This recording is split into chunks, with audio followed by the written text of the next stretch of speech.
Olá, tudo bem? Estamos de volta aqui com o programa Pontuando Especial, hashtag 63, e nós vamos falar de um assunto muito interessante que se refere com o nome em duas publicações diferentes, a palavra apagão de mão de obra. Na revista Isto É, a mesma que eu li no último programa, que é essa daqui, desculpa, tem essa reportagem aqui, o apagão de mão de obra na construção civil. E ao pesquisar um pouquinho sobre isso, eu encontrei uma publicação que é da PUC, chamado Ponto e Vírgula, e que uma missivista lá faz uma declaração de punho pelas suas observações pessoais. É claro, eu vou ler para vocês aqui, uma boa parte do que ela está falando ali é uma grande verdade. Interpretações particulares e pessoais dela não necessariamente são factíveis numa pesquisa de se mostrarem realidade ou se mostram realidade, mas devido a causas diferentes da que ela supõe. Eu tenho algumas discordâncias da fala dela. Mas, no todo, ela está com a razão.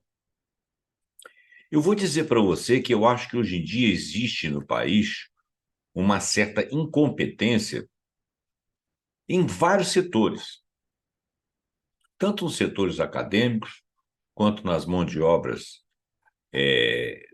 em loco, né, no momento das atividades, da interpretação, nas leituras de reportagem, leituras de pesquisas, conversas informais em que as pessoas mostram-se extremamente incultas e equivocadas.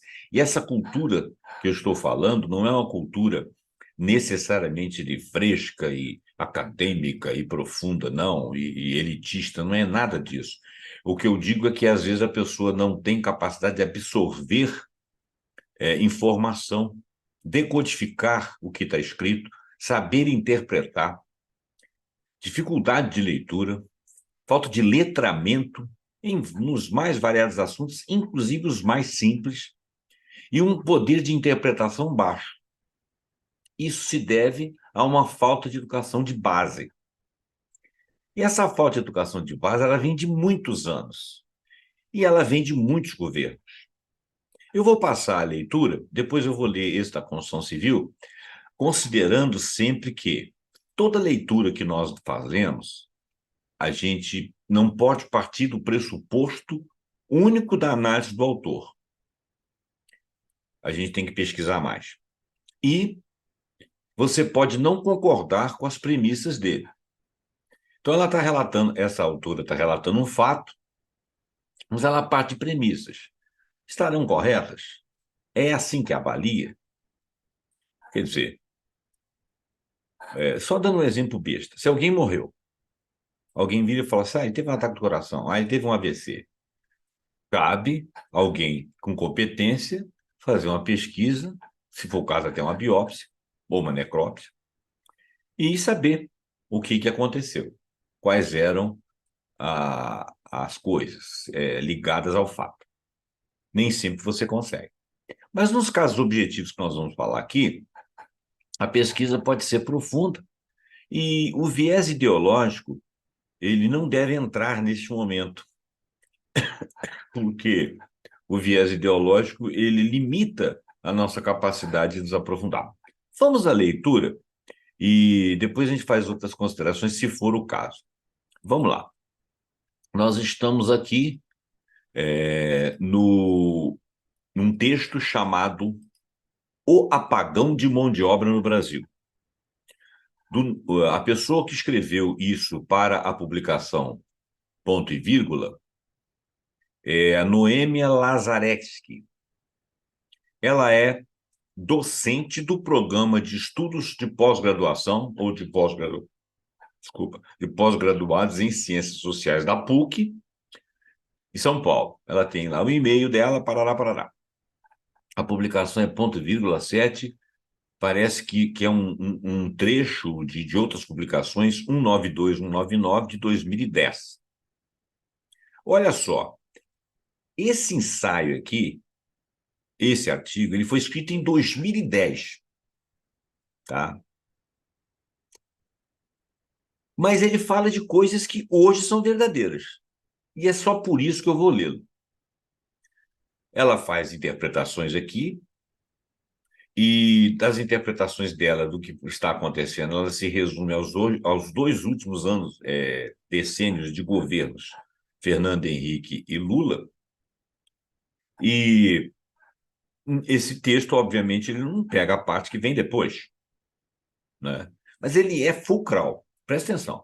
Esse artigo é um relato de minha experiência profissional em cursos profissionalizantes para beneficiários do Bolsa Família e desempregados cadastrados no Cine, Serviço Nacional do Emprego, e o objetivo é chamar a atenção dos estudantes de ciências sociais para a situação da educação no Brasil. É, portanto, mais um dentre centenas e centenas de textos de denúncia de negligência das autoridades em relação ao exercício de um direito cidadão e, como se sabe, é garantidor de exercício dos demais. Gente, ela está falando isso aí num, num, num documento dela, artigo dela, de 13 anos atrás.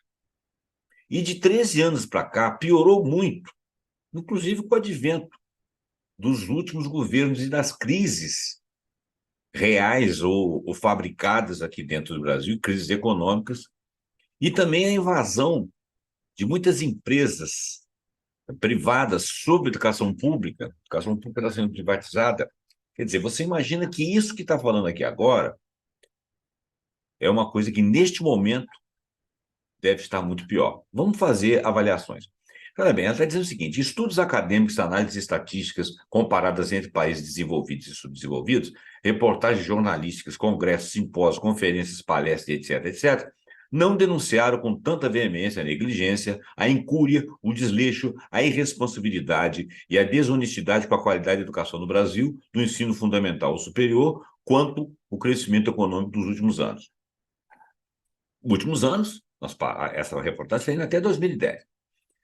Com efeito, elevação dos índices de emprego formal, ela está falando do período do Lula, a abertura continuada de vagas no mercado formal de trabalho em todos os setores da economia, lembrando que o desemprego estava extremamente baixo na década de 2010, as projeções de aumento do produto interno bruto que ocorreram naquela época, neste e nos próximos anos, desmascararam definitivamente a situação educacional do país e parece estão permitindo chamar a atenção das autoridades e da população em geral para um dos problemas mais sérios e de resolução impossível no curto prazo, que é o apagão da mão de obra, que poderá reduzir e mesmo retardar o desenvolvimento socioeconômico vislumbrado pela perspectiva de demanda crescente de nossas commodities, que são as coisas que nós vendemos in natura para o estrangeiro, trigo, produtos agropecuários,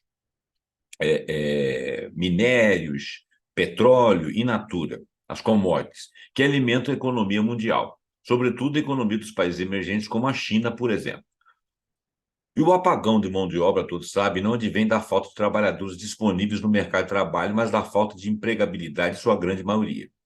Considerando aqui que o Brasil, já naquela época, estava extremamente desindustrializado.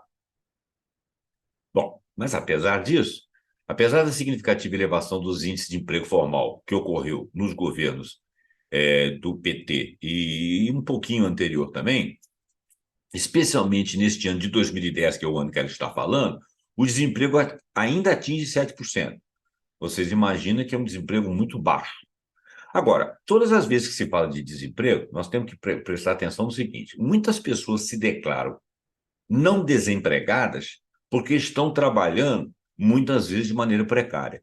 E isso, hoje em dia, é muito mais veemente, é muito mais visível. Quando um camarada está no Uber, por exemplo, que ele não consegue outra vaga no mercado, ele não se declara desempregado. Quando o camarada abre uma banquinha estilo camelô, não desfazendo o camelô, obviamente, mas quando ele abre uma barraquinha, ele está vendendo cachorro-quente, está vendendo artesanato, está vendendo alguma coisa, ele não se declara desempregado. Só que a situação socioeconômica dele é precária, porque ele não tem uma garantia de ganho, ele não tem uma regularidade, ele pode ter que ser obrigado a mudar de lugar, porque ele não tem um local que ele possa contar com aquilo, ele se submete às intempéries do tempo. Muitas vezes ele trabalha mais horas por dia e se precariza na sua saúde, e ele não tem um fundo, ou às vezes não tem nem SUS para ele, e se tem, mas tem o SUS o mais precário possível, ele não tem um plano de saúde, ele não tem uma saúde regular, ele não tem tempo até para cuidar dessa saúde, mesmo sendo mais jovem, o dentista, entre outras coisas. Então, ele vive uma vida muito precária, mas ele não se diz desempregado. Então, quando você fala que era 7%, provavelmente, percentualmente, era maior, mas tinha mais emprego naquela época, emprego formal.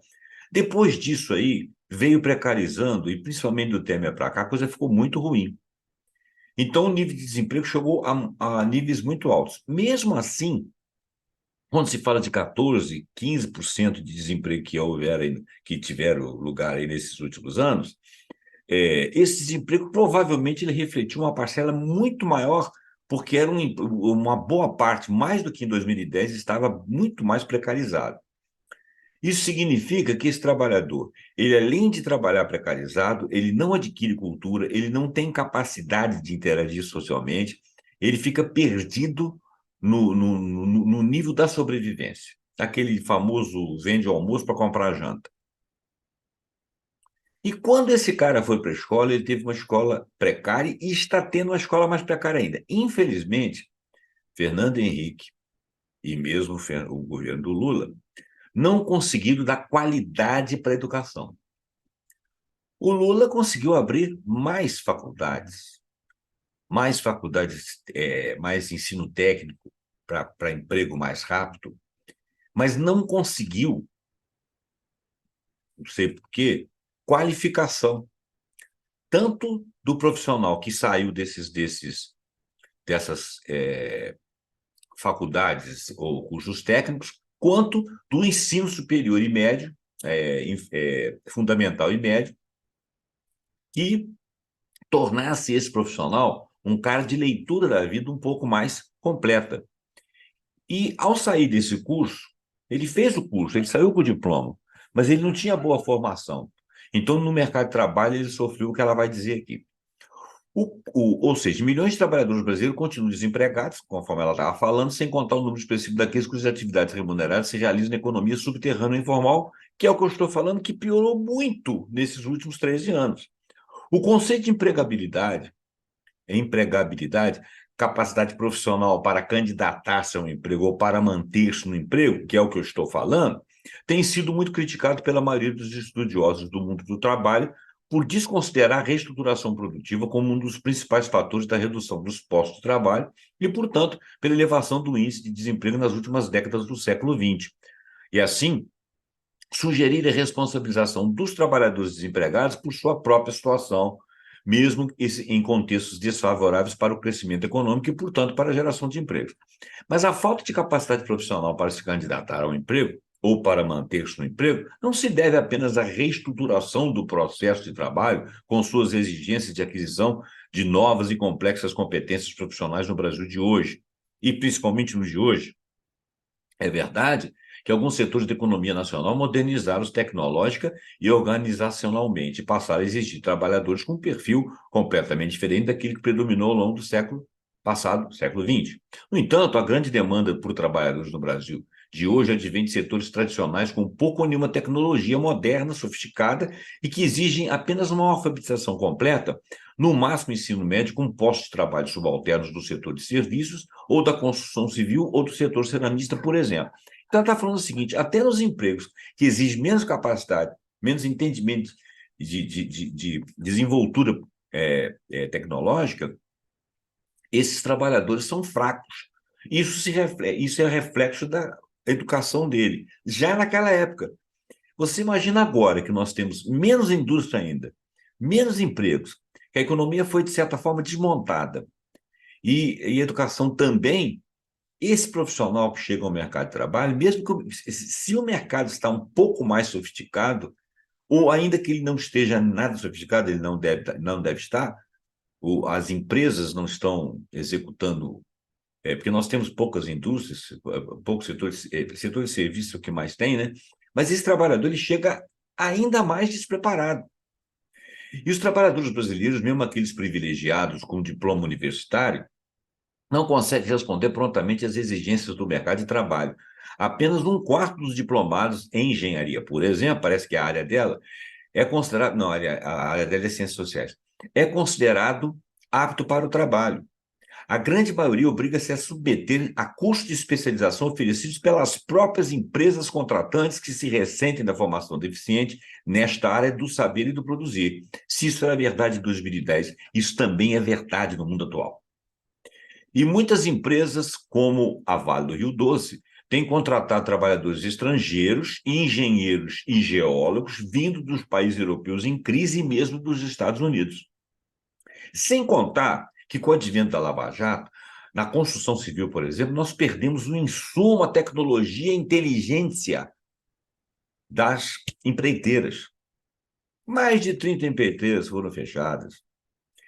Esses cérebros que trabalhavam para a empreiteira, que era um conteúdo, era um capital nacional de inteligência, de capacidade de competência, eles foram para o estrangeiro, porque eles não ficaram desempregados. Gente boa não fica desempregada, porque existe o resto do mundo.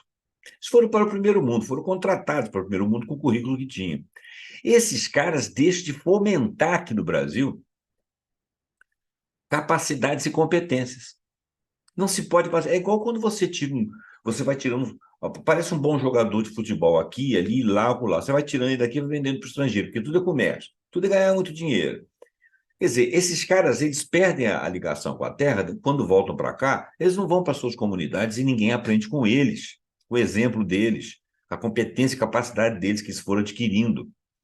Quando você forma, por exemplo, aquele programa que tinha que as pessoas iam estudar lá fora, eu esqueci o nome agora, e que elas se tornavam competentes, e tu trabalhava em empresas lá fora e tal, eles não tinham obrigatoriedade de voltar para o Brasil. E voltando para o Brasil não tinha emprego, com os seus currículos lotados, porque aqui não tinha empresas competentes para poder assimilá-los e pagá-los salários razoáveis. O que eles faziam? Ficavam no estrangeiro. Quer dizer, o Brasil estava financiando pessoas do Brasil sem a contrapartida deles voltarem para cá e criarem alguma coisa, e se houvesse essa contrapartida, não tinha aqui mercado.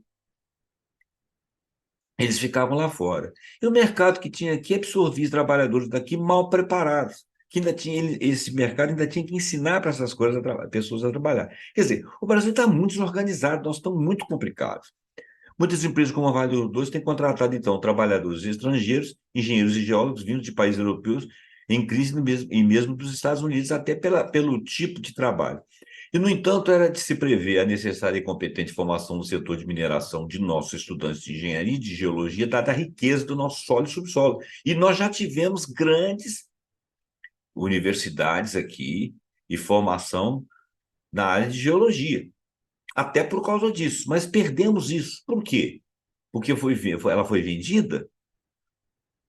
Por quê? Porque ela não estava contratando ou ela estava privilegiando profissionais de fora? Ela está falando que eles estão tendo que ir lá fora para contratar, mas eu acho que eles foram lá fora e aqui dentro perderam espaço para aqueles que queriam estudar para esse setor. Essa é a pesquisa que nós temos que fazer. O que ela está o que ela está relatando aqui pode ser uma observação incompleta ou errada. Porque ela não foi, não está numa pesquisa, ela está falando daquilo que ela está sentindo dentro da ciência social, baseado em algumas pesquisas, mas não tão aprofundadas, e eu posso discordar dela, né? Mas eu não estou necessariamente discordando, eu estou apenas colocando um ponto de interrogação. E não é só na mineração. Hoje faltam engenheiros competentes em todas as áreas. Gente, a engenharia nacional já foi muito boa. Hoje faltam engenheiros competentes em todas as áreas, até mesmo na construção civil e, sobretudo, na construção civil pesada, isto é, na construção de infraestrutura do país, portos, aeroportos, ferrovias. E os programas de exploração de petróleo, em especial a exploração do pré-sal, deverão enfrentar o problema do apagão de mão de obra. Olha bem, eu não sei se o pré-sal enfrentou esse apagão de mão de obra, mas, de qualquer maneira, o pré-sal, em boa parte, já está vendido pelos governos que vieram depois. Exemplos, quer dizer, cada vez menos você vai ter mão de obra qualificada. Por quê? Porque o camarada chegou aqui, ele não encontrou, ele não forma, ele importa. Importando, ele importa o nacional do país dele. Ele compra aqui dentro, nós estamos vendendo óleo cru, nós estamos deixando eles beneficiarem e vender e ganhar, e nós estamos empregando gente do lado de fora com desempregados aqui dentro. Isso é uma das análises.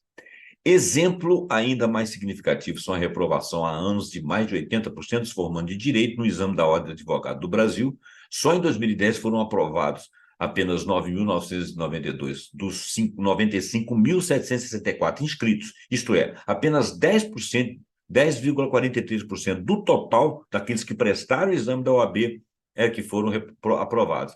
A reprovação em 2008 de 61% dos formandos em medicina que se submeteram ao exame de avaliação do Conselho Regional de Medicina do Estado de São Paulo, a CREMESP, é inglória. Medicina. Esse artigo, porém, volta-se primordialmente para o apagão de mão de obra em áreas menos sofisticadas. A gente percebe que tem alguns médicos que são mal formados, enfermeiros que são mal formados, engenheiros que são mal formados, advogados que são mal formados, porque também não tiveram um ensino fundamental e médio razoável, quando entraram para a carreira profissionalizante, não tinham capacidade de completar. Quem serão seus mestres? Como foram essas faculdades? Tudo isso tem que ser avaliado, não dá para ser muito linear nessas análises. Esse artigo, porém, volta-se primordialmente para o apagão de mão de obra em áreas menos sofisticadas e para a ocupação dos postos de trabalho nos níveis inferiores da hierarquia das empresas, ao mesmo tempo que se refere a uma das iniciativas governamentais para amenizar o problema e garantir a continuidade do processo de crescimento econômico do país, garantindo ao mesmo tempo emprego e renda para milhões de brasileiros que subsistem graças aos programas sociais do governo federal e de alguns estados da federação. Indubitavelmente, emprego e renda são os caminhos disponíveis e eficazes para a redução da desigualdade social, a distribuição mais igualitária da renda, a efetivação dos direitos da cidadania. Claro, os dados publicados no primeiro relatório do Programa das Nações Unidas para o Desenvolvimento, PNUD, sobre a América Latina e Caribe, informam que o Brasil tem o terceiro pior índice de desigualdade do mundo. Já tinha naquela época, você imagina agora. E apesar do aumento dos gastos sociais nos últimos 10 anos, os governos do final do Fernando Henrique e Lula, apresenta baixa mobilidade social. Quer dizer, o cara custa para sair da classe onde ele está e bota a cabeça para fora. E baixa mobilidade social e educacional entre gerações, pois uma geração repete 55% do nível educacional da geração anterior.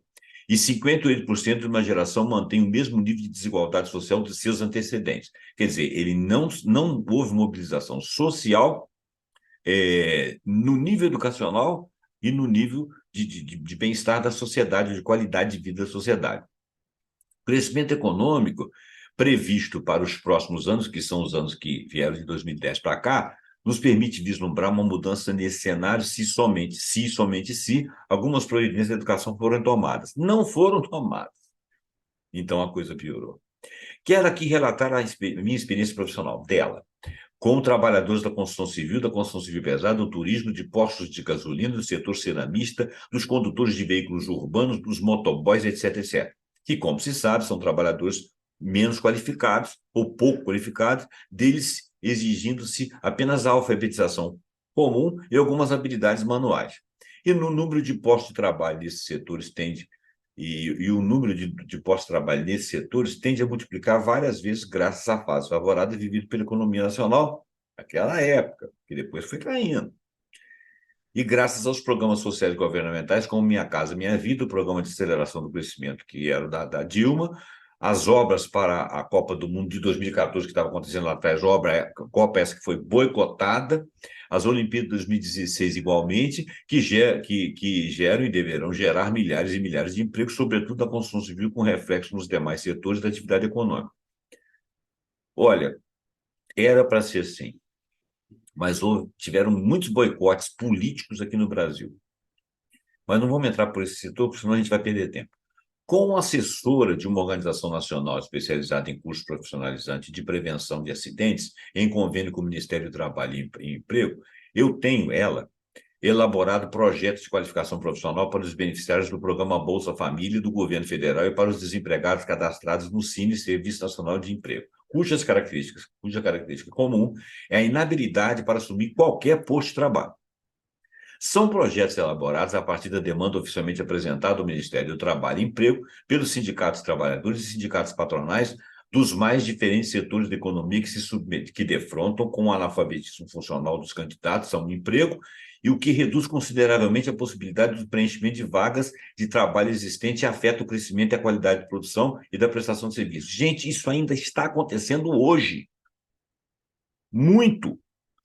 Acompanho a execução de todos os projetos na época, né? E sou também responsável pela elaboração de relatórios sobre o andamento dos trabalhos para aquele ministério. Ela, essa moça aí. O recrutamento dos alunos se dá em suas próprias residências, nas periferias dos diferentes municípios, a partir das informações fornecidas pelo Ministério do Desenvolvimento Social e do Combate à Fome, que existia naquela época, e depois extinguiram isso, e é uma das etapas mais difíceis do nosso trabalho. Nossas monitoras e coordenadoras precisam convencer, e isso pode demorar horas e mesmo dias, os beneficiários do Bolsa Família de que a inscrição em qualquer um dos cursos oferecidos não significa a perda do benefício até que estejam formalmente empregados. E é preciso enfatizar que a busca por emprego dos alunos formados é de nossa responsabilidade em convênio com as confederações de empresários e sindicatos solicitantes dos cursos.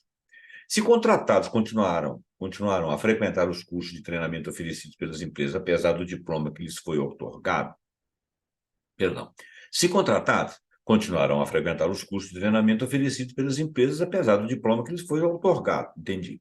Muitos formandos recusaram o emprego oferecido e continuaram a receber o benefício do governo federal, numa clara demonstração de que o assistencialismo prolongado pode afetar negativamente o caráter dos assistidos, retardando e até mesmo impedindo a sua emancipação.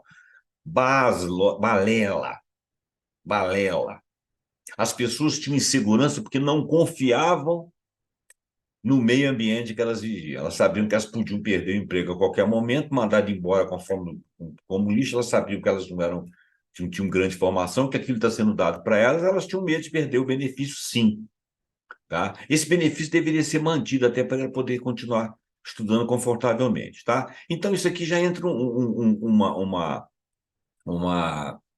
concepção aqui ideológica, porque ela acha que ela é contra esses assistidos aqui, né? Aquele papo de que o camarada recebe Bolsa Família, ele nunca vai querer trabalhar na vida.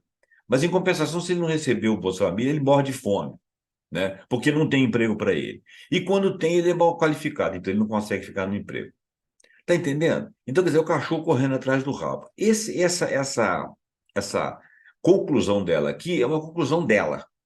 Eu achava que a gente poderia pesquisar melhor para saber se é por aí. E eu não estou defendendo o assistencialismo, não. Eu acho que tem que haver assistência, sim. Tá? Muitas famílias, muitas cidades fora do mundo praticam assistência, inclusive com renda básica, e as pessoas não se tornam vagabundas por causa disso. Primeiro, elas são educadas. Elas saem daquele limbo ali e recebem uma educação.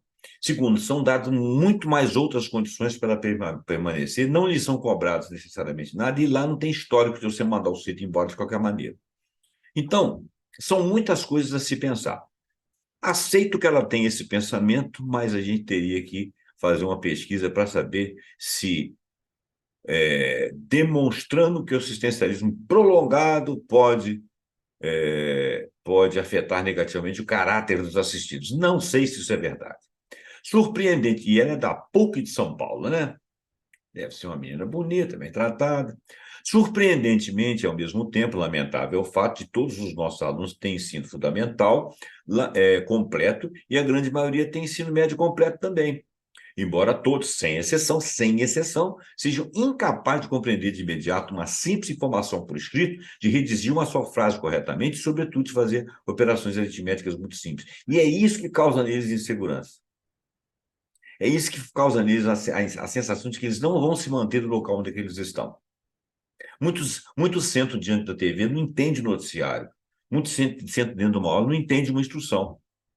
Se ele fala assim, eu não vou continuar aqui, eles não vão me contratar. Se me contratar, vão me mandar embora a primeira bancada que eu der. É por isso que ele tem medo do subsídio da Bolsa Família, de perdê-lo. Por isso, todos os cursos oferecem aulas de matemática, na verdade, aritmética, de português, além de aulas de um conjunto de conteúdos denominados, entre aspas, cidadania, que inclui desde noções sobre os direitos dos cidadãos, especialmente direitos trabalhistas, até noções de higiene pessoal. Até noções de higiene pessoal. Que dirá de medicamento, o que ele está sentindo no corpo, as partes do corpo dele. Aulas dispensáveis, se os nossos alunos tivessem aulas que seriam dispensáveis se os nossos alunos tivessem educação fundamental de qualidade. Compreende-se, portanto, o fracasso do programa Primeiro Emprego, lançado em 2003 pelo governo do Lula, parece que ela é contra, né? E uma das principais bandeiras da campanha eleitoral do presidente, que previa criar 260 mil vagas ano para jovens, mas só conseguiu criar 15 mil em 4 anos. Com a média de 7 anos de escolaridade marcada pelo analfabetismo funcional da grande maioria dos alunos, a força de trabalho brasileira tem o mais baixo grau de escolaridade do mundo industrializado. Não sei se isso é verdade, teríamos que fazer uma pesquisa. Se comparada com a força de trabalho do leste europeu, 11 anos, e dos Estados Unidos, Inglaterra e Alemanha, onde a média é de 13, 14 anos de estudo. É difícil você comparar países tão díspares na sua formação, na educação, e no seu histórico, né? O Brasil tem 530 anos, cada um desses países aí tem, a Europa tem muito mais anos. Tudo isso faz diferente. Não estou fazendo defesa, estou simplesmente levantando todas as questões. Antes, o despreparo do jovem prefere-se a contratação de trabalhadores mais velhos, cuja experiência em diferentes ocupações compensa a baixa escolaridade de baixa qualidade. Por isso, o desemprego dos jovens corresponde a 16% da população economicamente ativa, muito embora tenha havido uma diminuição de 425 mil jovens de 18 a 24 anos ocupados ou em busca de ocupação nos últimos 6 anos, de 2010 para trás, segundo dados do IBGE, cuja última pesquisa revelava que se quantidade semelhante de jovens estivesse no mercado, a taxa de desemprego metropolitano poderia ficar próxima de 10%. Muito bem. Todas as ocupações requerem compreensão de conteúdo das informações orais e escritas, o que significa saber ler corretamente, isto é, compreender aquilo que se lê e conseguir reproduzir corretamente as informações orais. Nossos alunos não conseguem fazer operações aritméticas. Para trabalhar na construção civil, por exemplo, é preciso saber fazê-las, seja para medir terreno, calcular o número de caixas de azulejo necessário para revestimento de pisos e paredes, calcular a quantidade de cimento necessária, seja para calcular a quantidade de fios elétricos e do material para encanamento, etc, etc. Formamos, ao longo de 2009 e no primeiro semestre de 2010, um total de 7 mil trabalhadores entre pedreiros, azulejistas, eletricistas, encanadores, mestres de obras, pintores, terceiros, enfim, trabalhadores braçais da construção civil. Após 3 meses de aulas teóricas e práticas diárias, nas quais nossos professores se depararam com enormes dificuldades cognitivas de nossos alunos, razão pela qual as aulas práticas tiveram sempre maior duração para que eles conseguissem aprender de fato fazendo. Nossos cursos da área de turismo, formação, por exemplo, pedreiros, confeiteiros, ajudantes de cozinha, barmans, bartenders, capitães porteiros, camareiras, cujas ocupações também requerem operações aritméticas simples e saber ler corretamente as receitas de culinária, além de compreender as eventuais comunicações por escrito e os pedidos de hóspedes e clientes dos hotéis, bares e restaurantes, a mesma linha. As dificuldades dos alunos de todos os nossos cursos são as mesmas e são resultado do analfabetismo funcional, que é uma palavra até bonita, analfabetismo funcional. Pois é, embora todos estejam oficialmente alfabetizados e diplomados, não se... Você ter curso superior, mestrado, doutorado, não significa necessariamente que você seja uma pessoa de grande formação. Vai depender, primeiro, do que você consegue dizer na empresa a que veio. E, segundo, depende do lugar onde você está formando também. A falta de empregabilidade, nesses casos, é de responsabilidade da educação oficial e nada tem a ver com reestruturação produtiva ou modernização tecnológica e organizacional desses setores da economia, porque esses setores são os menos tecnológicos. E não se pode exigir das empresas que alfabetizem os seus trabalhadores, embora muitas delas tenham de fazê-lo. Obrigação das empresas é oferecer a formação específica necessária, sobretudo quando se trata de formação para trabalhar com tecnologias modernas sofisticadas que chegaram naquele momento. Obrigação governamental, sim, é oferecer educação fundamental de qualidade, direito do cidadão que garante ao trabalhador o exercício do direito ao trabalho e dos demais direitos, como, por exemplo, da expressão para o exercício de seus direitos políticos. Olha bem, muito se fala hoje em dia de plataformas que vão para dentro da escola, você abre lá o computador, ele te ensina só aquilo que você precisa, tratando, eu já fiz um vídeo sobre isso, tratando o estudante como consumidor. O estudante não é um consumidor, o estudante é um educando. E para entender as coisas, ele precisa de mais do que a organização simplória das coisas que são ensinadas, que contam com a memória. A pessoa tem que ter letramento. Letramento é a capacidade de entender uma matéria e mudar para outra matéria e entendê-la também. Entender um texto científico, entender uma análise de conteúdo de literatura, entender um filme mais sofisticado, como seja essa bobagem que passa nos Netflix da vida, que a maior parte é besteira, por coisa para produções sérias para poder fabricar dinheiro, né? Ele fala, pô, tem um filme massa para Netflix, você vai lá ver, é um filme de ação, morreu não sei quem, umas bobagens, faz você pensar. E muita tecnologia para deixar sua mente pulando e falar, pô, isso foi um filmaço, deu sensação. Quem não gosta de pensar, quem não foi instruído para pensar, gosta de coisas rápidas, fáceis, igual o celular que você vai passando as coisas rapidamente, assim, vê tudo e pronto. A má qualidade da educação fundamental no Brasil sangra os cofres públicos em milhões e milhões de reais para a qualificação de trabalhadores que, se devidamente alfabetizados, poderiam estar aptos para o trabalho nas áreas acima indicadas, com um simples e rápido treinamento nas próprias empresas contratantes. Mas são trabalhadores que desconhecem até mesmo os documentos necessários para encontrar um emprego. A grande maioria não tem carteira de trabalho, não sabe fazer um currículo vitae, não sabem como proceder numa entrevista. Isso não deveria ser aprendido na escola? O que você aprende na escola? Iniciativas pioneiras e muito meritórias do governo Fernando Henrique permitiram a redução de crianças e adolescentes fora da escola, mas não asseguraram a qualidade da educação. Sistema de avaliação da qualidade da educação em todos os níveis, fundamental, médio e superior, e também foram produzidos naqueles governos, mas até agora os seus resultados são pífios, apontam as melhores escolas, aquelas cujos alunos obtiveram as notas mais altas nos exames de avaliação e prometem providências contra aquelas situadas nos últimos lugares da escala, sem que se saibam muito bem que os critérios da avaliação e sem que sejam tomadas providências para uma verdadeira revolução na educação escolarizada brasileira. Nesses dois governos, presidente Lula presidente Lula, foram adotadas as mesmas iniciativas dos governos Fernando Henrique, etc. E o resultado foi o mesmo. Nossas escolas não preparam devidamente nem o cidadão, nem o trabalhador, com raríssimas exceções, confirmam essa afirmação os dados do último censo do Ministério da Educação, 2010. 448 mil professores do ensino médio da rede pública, apenas 22% têm formação superior nas áreas de matemática, física e química, as chamadas ciências duras. Com esses números, como garantir a continuidade do crescimento econômico e do desenvolvimento social e ingressar decisivamente na sociedade do conhecimento? Daí a necessidade de políticas públicas compensatórias, a compreensão por não receber educação fundamental e para o trabalho da educação, que deveria estar pautada nos padrões de excelência, dever do Estado e direito do cidadão. Aí ela faz uma perguntinha aqui. É receber subsídio da Bolsa Família ou da renda cidadã? Até quando? Tal. Isso aí já é uma coisa ideológica. Está entendendo? Uma coisa ideológica. Ela é filha provavelmente, da classe média. Não estou metendo pau nela, não. Eu estou dizendo o seguinte: a gente não pode se prender a nossas ideologias. Aquilo que nós achamos que é melhor pode até ser o melhor, mas não é tudo que existe e não é blindado contra críticas. A forma como a solução que você dá para um problema baseia-se muito na forma como você acha que é a causa daquele problema.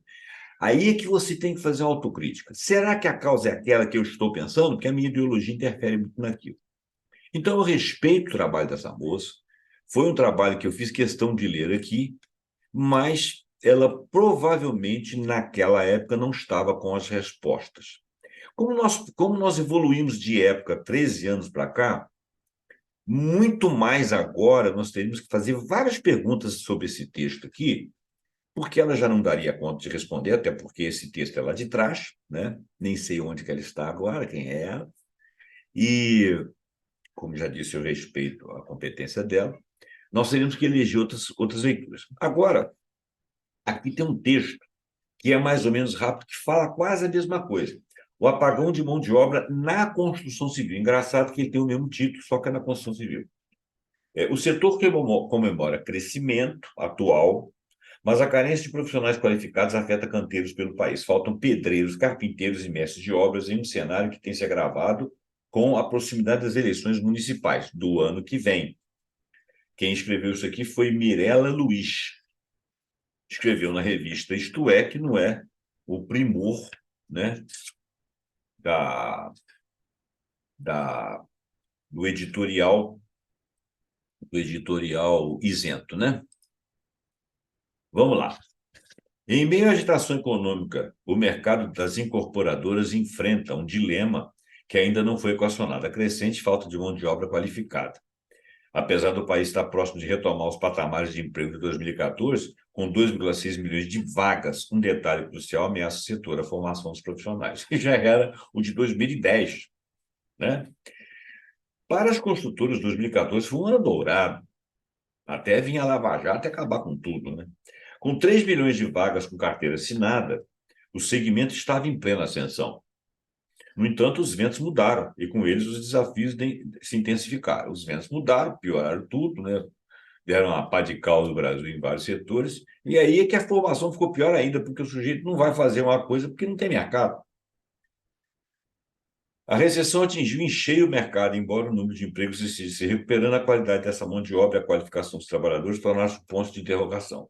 O setor de construção civil tem passado por mudanças significativas nos últimos anos, resultando em uma redução do número de empregos diretos. A reforma da Previdência, por exemplo, levou muitos trabalhadores a requerer aposentadoria, enquanto outros buscaram oportunidade em outras regiões do país.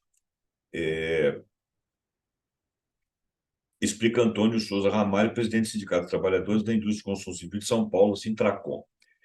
Estudo feito pelo Serviço Nacional de Aprendizagem Industrial, que é o SENAI, indicou que cerca de 70% das empresas do setor enfrentam barreiras para contratar profissionais qualificados. Outra pesquisa realizada pela Comissão de Políticas de Relações Trabalhistas, CPRT, da Câmara Brasileira da Indústria e Comércio, CEBIC, traz resultados semelhantes. Divulgado em 2022, o estudo analisou as dificuldades na contratação de mão de obra qualificada no país e concluiu que aproximadamente 90% das empresas passaram por dificuldades na atração desses operários. As áreas de maior escassez de profissionais foram pedreiros, com 82%, carpinteiros, com 78,7%, mestres de obra, com 74,7%, e encarregados, com 70%. Outro dado relevante indica que a falta de qualificação de mão de obra terceirizada atingiu 94,7%. Quando chega um profissional na sua casa para fazer um serviço, se ele é de uma empresa terceirizada, ele provavelmente passou por uma peneira com muito mais dificuldade. E essa empresa passou. Coitado dessas pessoas. Cursos de capacitação. Coitado dos trabalhadores que eu estou falando. As empresas acabam se virando. O problema é o trabalhador, né? Porque ele sabe que ele é desqualificado, ele não consegue se manter lá. Ele precisa de ganhar dinheiro, ele não foi educado para isso. Quer dizer, ele sofre de todos os lados. Entre as principais causas dessa escassez estão a falta de investimento em capacitação profissional, a desvalorização dos trabalhadores na área e a falta de incentivo para que os jovens escolham uma carreira na construção civil. Há uma percepção equivocada de que trabalhos no setor da construção são menos prestigiados, o que pode afastar talentos potenciais. Não sei se é isso. Não sabemos se é isso. As empresas também precisam reconhecer a importância de investir em treinamento e desenvolvimento contínuo de seus funcionários. Concordo. Analisa Marlon Pascoal Pinto Cel, da Engenhall NR. Você está olhando um lado da coisa aqui, né? A retomada do grande projeto de infraestrutura é uma esperança para os crescimentos do segmento nos próximos anos. A retomada de grandes projetos de infraestrutura. Por quê? Porque o Brasil parou com projetos de infraestrutura. Se parou aí, que você não tem profissional mesmo. O cara vai estudar um troço sabendo que lá na frente ele vai receber uma porta na cara, que ele não tem lugar para procurar. Não tem lógica. Quer dizer, o problema não é só do trabalhador e da educação. O problema é do mercado também. Mercado que não existe. Por quê? Porque houve interferências políticas, né? Então, a retomada de grandes projetos de infraestrutura é uma esperança de crescimento de segmentos nos próximos anos. No setor privado, há sinais animadores, tá? Mas eles vão acabar importando profissional, que aqui não tem. Na área residencial na cidade de São Paulo, por exemplo, foram lançadas em média nos anos de 2019 e 2020 cerca de 100 mil unidades. Já no período de 2021 e 2022, foram lançadas mais de 160 mil unidades, um aumento significativo, em torno de 60%. As obras públicas de infraestrutura também vêm pressionando o mercado de construção em 2023, muito por ser um ano pré-eleitoral. Sim, mas não. Porque também houve uma promessa do governo atual de que elas iriam ser retomadas. Mas também tem a ver com a eleição do ano que vem. Mas a eleição do ano que vem é no ano que vem. Essa expansão foi comemorada, mas apontou gargalos. Em 2023, se transformou em um ano de muitas entregas. O preenchimento de vagas formais ligadas ao acabamento e instalações prediais no campo privado tornou-se um problema. Nesse patamar, a escassez de mão de obra direta assumiu o protagonismo no nosso rol de dificuldades.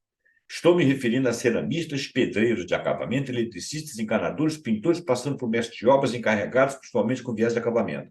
O que foi falado na reportagem antiga de 2010? Não devemos achar que o problema vai estabilizar. No próximo ano, ainda teremos programas habitacionais de amplo impacto, além do aquecimento das obras de infraestrutura, afirma David Fratel, coordenador do Grupo de Recursos Humanos do Comitê de Tecnologia e Qualidade do Sindicato de Indústria da Construção Civil do Estado de São Paulo. Para solucionar esse impasse, Ramalho aponta a necessidade de uma série de iniciativas, como parcerias com as instituições de ensino, escolas técnicas e universidades para capacitar profissionais. A falta de qualificação não surge do nada. Há diversos fatores contribuindo para esse cenário. O sistema educacional, em muitos aspectos, não tem conseguido atender as demandas específicas do setor e também de outros setores. A formação técnica e profissional precisa ser mais alinhada com as necessidades reais das incorporadoras, mas não apenas, né? O cara não tem que entender só daquele emprego específico, ele tem que ter educação de qualidade em vários níveis. Mesmo diante desses desafios, existem iniciativas promissoras, como parceria com instituições como SEBRAE e SENAI, que têm contribuído para a formação de novos profissionais. Ainda assim, é necessário enfrentar o preconceito e despertar o interesse da nova geração para as oportunidades que o setor oferece. Eu estava com vontade de fazer um programa sobre mercado de trabalho. Mas você pesquisar mercado de trabalho, antes de saber se você tem profissionais para o mercado, né? Estamos vendo aqui que o mercado está abrindo. E vai abrir. Só se aconteceu outra hecatombe aí. Mas tem profissional? Profissões de maior escassez da construção civil: 82% pedreiro, carpinteiro 78,7%, mestre de obra 74,7%, 70%. Nunca foi tão grande assim. Tá? Bom, gente, então, de certa forma, nós falamos de educação, né? Embora algumas discordâncias na revista que eu tenha com a revista, ou que eu possa aprofundar por outro lado, ou que outras reportagens, outros estudos possam mostrar outras causas e outros vieses, porque esse viés aqui é do grupo dos contratantes. O viés da moça lá é do grupo acadêmico mais bem posicionado. A gente tem que ver o viés do trabalhador, o viés dos políticos, das políticas ligadas a essas pessoas. A formação de pessoas profissionais ou não, ela deve fazê-los ser capaz de fazer leituras. E as leituras se fazem em vários níveis. Aí você adquire competência profissional para A, B, C e é capaz de fazer leitura na vida. Não adianta, por exemplo, se você tem muita competência para ser engenheiro, mas você não é capaz de olhar para o lado, não entende nada, seu filho está passando mal, você não tem nenhuma noção. Está acontecendo um problema no seu condomínio, você não tem capacidade de interagir. Está acontecendo um problema na sua cidade, você não sabe se quer votar. A formação do ser humano é uma coisa complexa. Agora, interessa, eles estão sentindo falta disso, mas interessa que as pessoas tenham educação com criticidade, não porque o camarada começa a ficar exigente. Ele começa a desconfiar das coisas que ele lê e começa a pesquisar. E começa a ter fundamentação própria. Aí é mais difícil de você manipulá-lo ou remunerá-lo mal. Então, nós estamos num problema, o cachorro correndo atrás do rabo. Eu acho que as políticas públicas agora são para a emancipação do cidadão. E as empresas vão se adequando, e os profissionais vão se adequando também às condições da empresa, numa coisa mais horizontal, de igual para igual. Não é aquela coisa de que você tem um exército de trabalhador, você vai lá, esse aqui eu não gostei, joga fora, esse aqui eu não gostei, esse aqui é qualificado, então vou dar um pouquinho de qualidade para ele, aquele resto fica ali no limbo. né? Não, esse pessoal tem que crescer e esse aqui tem que ter responsabilidade social também. Essa é a minha maneira de pensar. Muito obrigado pela sua atenção. Espero que esse programa tenha servido para alguma coisa para você. Programa Pontuando Especial, hashtag 63. Dê seu like, comente, compartilhe, assine o canal, aperta o sininho para você saber quando eu fizer vídeo novo e ajuda aí porque eu sou um estudioso que faço... Estudioso não, sou um leitor, né? Pesquisador. E faço vídeos pelo prazer de discutir com vocês novas ideias e sair dos vieses fixos das ideologias das sociedades. Eu já tenho 66 para 67 anos, eu estou cansado de ver o mundo reproduzir as mesmas palavras, as mesmas ideias, as mesmas matanças, as mesmas guerras, está enchendo o saco. A gente precisava realmente... A gente fica muito pouco tempo nesse mundo para ficar tão frustrado e ver tanta gente passando fome, passando aperto, infeliz, às vezes até rico e infeliz, porque não consegue enxergar nada na sua frente. Tudo isso é educação, educação do espírito, educação da matéria. Muito obrigado, até o próximo programa Pontuando com algum assunto que nós achamos muito interessante e espero que você goste também. Até lá.